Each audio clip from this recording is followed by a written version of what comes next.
आज है 10 सितंबर 2023 दिन रविवार। Welcome back to clean news UP. चलिए देखते हैं उत्तर प्रदेश की 25 फटाफट बड़ी खबरों को। इससे पहले आप न्यूज को कहां से देख रहे हैं हमें कमेंट में बताना बिल्कुल ना भूलें। साथ ही हमारे फेसबुक पेज को भी फॉलो करें। फेसबुक पेज का लिंक डिस्क्रिप्शन में दिया गया है। 72 विभागों को 22 दिन में खर्च करने होंगे 15,000 करोड़। यूपी में विभागों की कंजूसी पर सरकार ने चिंता जताई है। अपर मुख्य सचिव वित्त दीपक कुमार ने 72 विभागों को 22 दिन में 15,000 करोड़ रुपए खर्च करने का निर्देश दिया। कम खर्च का असर केंद्र से मिलने वाली विशेष मदद पर पड़ेगा। एक रिपोर्ट के मुताबिक पूंजीगत व्यय के लिए निर्धारित बजट 1.47 लाख करोड़ रुपए में से अगस्त तक 37,415 करोड़ खर्च करने थे और खर्च हुए सिर्फ 23,348 करोड़। इन पेंशन धारकों को मिलेगा सरकारी राशन का लाभ। केंद्र और राज्य सरकार का सरकारी राशन अब पेंशन धारकों के घर भी पकेगा। पेंशन धारक अब भूखे नहीं सोएंगे। उनके लिए भी चावल, गेहूं सहित राशन का लाभ मिलेगा। बड़ी संख्या में पेंशन धारक राशन योजना के लाभ से वंचित चल रहे थे। उनके राशन कार्ड बनाने की प्रक्रिया चल रही है, जिसको लेकर नोडल समाज कल्याण विभाग को बनाया गया है। सभी विभाग रफ्तार के साथ पेंशन धारकों को राशन कार्ड की योजना से जोड़ रहे हैं, जिससे पेंशन धारक भी राशन योजना का लाभ ले सकें।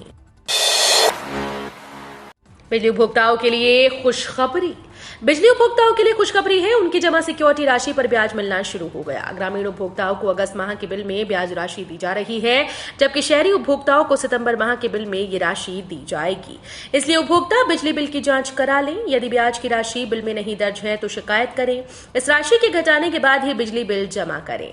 इस संबंध में बिल संबंधी सॉफ्टवेयर अपडेट कर दिया गया है। प्रदेश के लगभग 3.5 करोड़ विद्युत उपभोक्ताओं को उनकी जमा सिक्योरिटी पर ब्याज देने का प्रावधान है। ईंट, मोरंग, गिट्टी और मार्बल के बहुत जल्द बढ़ेंगे दाम।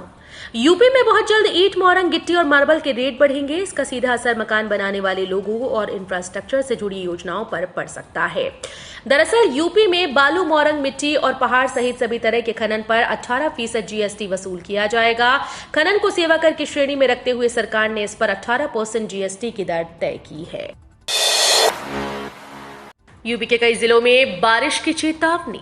पश्चिमी यूपी में कुछ स्थानों और पूर्वी यूपी में लगभग सभी स्थानों पर बीती दिन देर शाम गरज चमक के साथ बौछारें पड़ी। मौसम विभाग ने इन जिलों के लिए चेतावनी जारी कर दी है। इन जिलों में अमेठी, सुल्तानपुर, अयोध्या, अम्बेडकर नगर, बस्ती, गोंडा, श्रावस्ती, बहराइच, बाराबंकी और रायबरेली शामिल हैं। इसके अलावा आज और कल भी ऐसा ही मौसम रहने की संभावना है। ज्ञानवापी मस्जिद सर्वे पूरा करने के लिए एसआई को आज हफ्ते का समय। वाराणसी की ज्ञानवापी मस्जिद का सर्वे पूरा करने के लिए कोर्ट ने एसआई को आज हफ्ते का समय दे दिया है। कोर्ट के आदेश से हिंदू और मुस्लिम पक्ष दोनों को फायदा होगा। मस्जिद की इंतजामिया कमेटी द्वारा दी गई आपत्ति को भी कोर्ट ने खारिज कर दिया है। जिला न्यायाधीश ने यह कदम न्याय के हित में आवश्यक बताया। यूपी के गाजीपुर में गरजे सहनी। विकासशील इंसान पार्टी के प्रमुख मुकेश सहनी और निषाद आरक्षण संकल्प यात्रा के क्रम में उत्तर प्रदेश के गाजीपुर पहुंचे। यहां पहुंचने के बाद खराब मौसम के बावजूद हजारों लोगों ने उनका स्वागत किया। इस दौरान सहनी ने कहा कि यहां के निषाद अपने समाज के अधिकार को लेकर संघर्ष करने को तैयार हैं, लेकिन यहां के निषाद के नेता कहे जाने वाले उन्हीं के गोद में बैठ गए हैं जिनसे हमें लड़ना है। ओपी राजभर से संजय निषाद बोले, थोड़ा कम बोला करो। घोसी उपचुनाव में बीजेपी की हार के बाद सुबह सपा के अध्यक्ष ओम प्रकाश राजभर की हर तरफ किरकिरी हो रही है। इस बीच राजभर को संजय निषाद ने एक सलाह दी। उन्होंने राजभर से कहा, कम बोला करो। निषाद समाज के लोगों ने बीजेपी को वोट दिया है, अपने संबंधों को हमेशा ठीक रखना चाहिए। इतना ही नहीं, संजय ने दारा सिंह चौहान को हार का जिम्मेदार ठहराया। काशी से काठमांडू के बीच 23 से शुरू होगी एसी बस सेवा। सुगम होगा पशुपतिनाथ का दर्शन। भारत नेपाल मैत्री बस सेवा 23 सितंबर से फिर बहाल हो जाएगी। वाराणसी के कैंट रोडवेज स्टेशन से काठमांडू तक एसी बस चलेगी। शुरुआत में अभी नेपाल से बस यहां आएगी और यहां से यात्रियों को लेकर नेपाल जाएगी। यूपी परिवहन निगम की बस 1 महीने बाद चलेगी। काशी से काठमांडू के बीच बस सेवा शुरू होने से यहां आने वाले श्रद्धालुओं के लिए पशुपतिनाथ का दर्शन सुगम होगा। पीएम मोदी वाराणसी से करेंगे अटल स्कूल्स का शुभारंभ। योगी रहेंगे मौजूद। प्रधानमंत्री नरेंद्र मोदी एक बार फिर अपने संसदीय क्षेत्र वाराणसी का दौरा प्रस्तावित है। इस दौरान करोड़ों की सौगात देने के साथ ही पीएम मोदी वाराणसी से अटल आवासीय विद्यालयों का शुभारंभ करेंगे। मंडल स्तर पर इन विद्यालयों का निर्माण हो रहा है। 23 सितंबर को प्रधानमंत्री नरेंद्र मोदी के हाथों उद्घाटन होना प्रस्तावित है। हालांकि पीएम का आगमन अभी तय नहीं है। कहा जा रहा है कि वर्चुअल शुभारंभ भी कर सकते हैं। पीएम के संभावित आगमन को देखते हुए श्रम और सेवा योजन मंत्री अनिल राजभर ने करसड़ा में निर्माणाधीन अटल आवासीय विद्यालय का निरीक्षण किया। राम मंदिर में 22 जनवरी को विराजेंगे रामलला। अयोध्या में 22 जनवरी 2024 को राम मंदिर में रामलला विराजेंगे। 15 जनवरी से मंदिर में प्राण प्रतिष्ठा समारोह शुरू होगा। प्रधानमंत्री नरेंद्र मोदी को इस कार्यक्रम के लिए न्योता दिया जा चुका है। सूत्रों के मुताबिक समारोह के अंतिम दिन यानी 22 जनवरी को पीएम मोदी की मौजूदगी में राम मंदिर में रामलला को विराजमान किया जाएगा।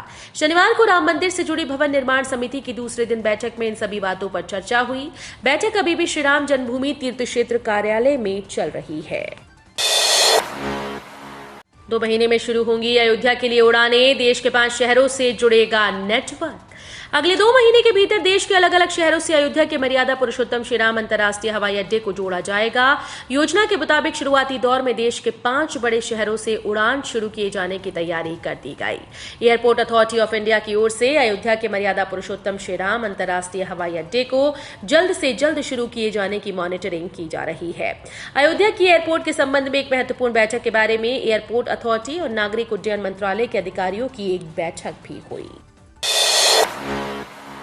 एकेटीयू लखनऊ के 90% बीटेक छात्रों का प्लेसमेंट, मिला 20 लाख तक का package. APJ Abdul Kalam technical university के छात्रों को देश की जानी मानी कंपनी से आकर्षक नौकरी के ऑफर मिले। विश्वविद्यालय के कई छात्रों को अच्छे वेतन पैकेज की पेशकश की गई। इस बात की जानकारी फैकल्टी के प्लेसमेंट सेल की तरफ से साझा की गई। प्लेसमेंट सेल की तरफ से बताया कि प्लेसमेंट ड्राइव के दौरान 23 छात्रों को भारत की शीर्ष कंपनीज में नौकरी मिली। गीता योग ध्यान से लगेगी आत्महत्याओं पर लगाम। आईआईटी बीएचयू के छात्रों ने की पहल। देश भर के तकनीकी संस्थानों और आईआईटी में इन दिनों आत्महत्या के मामले देखने को मिल रहे हैं। सरकार की रिपोर्ट के अनुसार बीते 5 साल में 98 घटनाएं हुई। बीएचयू भी इससे अछूता नहीं रहा। हालांकि इन घटनाओं को रोकने के लिए संस्थान की ओर से कई सकारात्मक प्रयास किए जा रहे हैं। खास बात यह है कि इसका जिम्मा खुद संस्थान के छात्रों ने ही उठाया है। कैंप में उठा सकते हैं पीएम आवास योजना का लाभ। कुकरेल सुंदरीकरण परियोजना क्षेत्र में अवैध रूप से रह रहे लोगों के लिए एक अच्छी खबर है। यहां पर जो लोग रह रहे हैं उनमें प्रधानमंत्री आवास योजना शहरी के पात्र लाभार्थियों के लिए एक विशेष कैंप लगाया जा रहा है, जिसमें वो आकर अपने आवास के लिए आवेदन कर सकते हैं और अपने सपनों का घर बना सकते हैं। मंडलायुक्त डॉक्टर रोशन जैकब ने इसकी जानकारी देते हुए बताया कि इस योजना में आवेदन के लिए आज रविवार को विशेष कैंप लगाया जा रहा है। राज्य मंत्री ने शिवपुर रेलवे स्टेशन पर देखी यात्री सुविधाएं। बोले होगा संपूर्ण विकास, जाम से निजात को बनेगा फ्लाईओवर। उत्तर प्रदेश के स्टाम्प और न्यायालय पंजीयन शुल्क राज्य मंत्री रविंद्र जायसवाल ने शिवपुर रेलवे स्टेशन का निरीक्षण किया। इस दौरान स्टेशन पर यात्री सुविधाएं देखी, साथ ही स्टेशन के संपूर्ण विकास का भरोसा दिलाया। बताया कि जाम से निजात के लिए रेलवे फाटक पर फ्लाईओवर का निर्माण कराया जाएगा। शिवपुर रेलवे स्टेशन से आज 10 सितंबर से वरुणा एक्सप्रेस का परिचालन किया जाएगा। राज्य मंत्री ने कहा कि यातायात व्यवस्था को सुगम बनाए जाने के उद्देश्य से शिवपुर रेलवे स्टेशन का संपूर्ण विकास किया जाएगा। वाराणसी कैंट रेलवे स्टेशन पर अंतिम पड़ाव के रूप में रुकने वाली कतिपय रेलगाड़ियों को शिवपुर रेलवे स्टेशन पर रोका जाएगा। छिपकी की जगह प्रयागराज जंक्शन के रास्ते चलेगी महानगरी एक्सप्रेस। प्रयागराज से मुंबई जाने वालों की पसंदीदा ट्रेन महानगरी एक्सप्रेस का संचालन अगले कुछ दिनों प्रयागराज जंक्शन की जगह प्रयागराज छिपकी रेलवे स्टेशन से होगा। महानगरी एक्सप्रेस लगातार 26 दिन प्रयागराज छिपकी की जगह प्रयागराज जंक्शन से चलेगी। ये व्यवस्था 20 सितंबर से 15 अक्टूबर तक प्रभावी रहेगी। इस दौरान गाड़ी संख्या 22178 महानगरी एक्सप्रेस वाराणसी की जगह बनारस से रवाना होगी, जो जगन्नाथपुर मिर्जापुर प्रयागराज छिपकी की जगह प्रयागराज रामबाग प्रयागराज जंक्शन होकर मुंबई की तरफ रवाना होगी। कोरोना से भी खतरनाक लेप्टोस्पायरोसिस, वाराणसी में 10 से अधिक बच्चे पीड़ित, अलर्ट जारी। कोरोना से भी खतरनाक लेप्टोस्पायरोसिस ने वाराणसी में दस्तक दे दी है। ये बीमारी चूहों से होती है, बच्चों को ही निशाना बनाती है। अब तक 10 से अधिक बच्चे इसकी चपेट में आ चुके हैं। शहर के निजी अस्पतालों में इलाज चल रहा है। मामले की गंभीरता को देखते हुए स्वास्थ्य विभाग ने अलर्ट जारी किया। तेज बुखार के कारण चेतगंज की बालिका को निजी अस्पताल में भर्ती कराया गया। डॉक्टर ने जांच कराई, लेकिन बीमारी पकड़ में नहीं आई। इसके बाद सी रिएक्टिव प्रोटीन जांच कराई गई। मुख्यमंत्री योगी ने की संचारी रोगों की स्थिति की समीक्षा, नोडल अधिकारी नियुक्त करने के दिए निर्देश। मुख्यमंत्री योगी आदित्यनाथ ने लखनऊ में अपने सरकारी आवास पर एक उच्च स्तरीय अंतर विभागीय बैठक में प्रदेश में संचारी रोगों की स्थिति की समीक्षा की और आवश्यक दिशा निर्देश दिए। उन्होंने कहा कि प्रतिवर्ष अप्रैल, जुलाई, अक्टूबर में संचारी रोगों पर प्रभावी नियंत्रण के लिए अंतर विभागीय समन्वय के साथ विशेष अभियान संचालित होता है। आगामी अक्टूबर माह से इसका नवीन चरण प्रारंभ होना है। इसमें सरकारी प्रयास के साथ साथ जन सहभागिता भी महत्वपूर्ण है। गौसेवकों को सीएम योगी का तोहफा, गौवंश की सेवा करने वालों को 50 रुपए प्रति गौवंश देगी सरकार। यूपी सरकार ने ऐलान किया कि गौवंश का भरण पोषण कर रहे गौसेवकों को 30 रुपए प्रति गौवंश दिया जा रहा है। अब ये राशि 50 रुपए प्रति गौवंश होगी। मुख्यमंत्री योगी आदित्यनाथ शनिवार को पशुओं में लंपी वायरस से बचाव के प्रबंधन की समीक्षा कर रहे थे। उन्होंने कहा कि हाल के दिनों में गौवंश पर लंपी वायरस का दुष्प्रभाव देखने को मिला है। इस संक्रमण के कारण कई राज्यों में व्यापक पशुधन हानि हुई। प्रदेश में इसके प्रसार को रोकने के लिए हमें मिशन मोड में काम करना होगा। लखनऊ विश्वविद्यालय में फैकल्टी पदों पर भर्तियां। लखनऊ विश्वविद्यालय के विभिन्न विभागों में सहायक प्रोफेसर, एसोसिएट प्रोफेसर और प्रोफेसर के पदों पर भर्ती की प्रक्रिया 8 सितंबर से शुरू हो चुकी है। एकेडमिक के क्षेत्र में करियर बनाने की तैयारी में जुटे अभ्यर्थियों के लिए अच्छा मौका है। इच्छुक अभ्यर्थी आधिकारिक वेबसाइट पर जाकर ऑनलाइन आवेदन कर सकते हैं। आवेदन की आखिरी तारीख 30 सितंबर 2023 तक है।